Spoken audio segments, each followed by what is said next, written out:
Hola gente creativa, bienvenidos de nuevo a Rani Draws, tu espacio para aprender a dibujar paso a paso.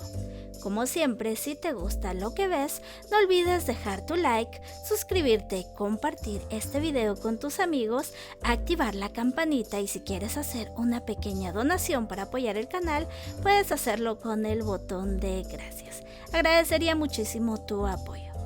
Hoy vamos a dibujar algo un poquito diferente. Un cuervo semi-realista pero con un toque lindo a lápiz. ¿A ti te gustan los animales misteriosos o prefieres los más tiernos? Por favor, dímelo en los comentarios porque me encanta leerte.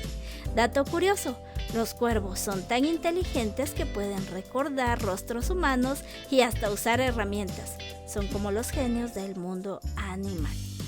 Vamos a empezar con el boceto a lápiz.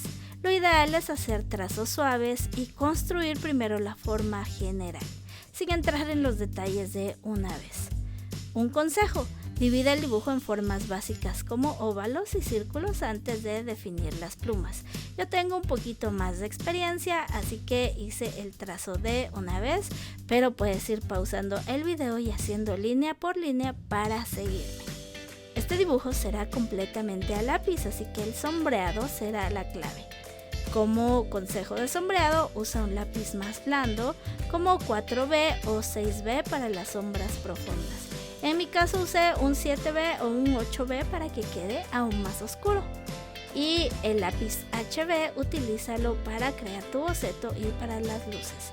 Difumina con un papel servilleta o puedes utilizar un esfumino para lograr un acabado suave y realista.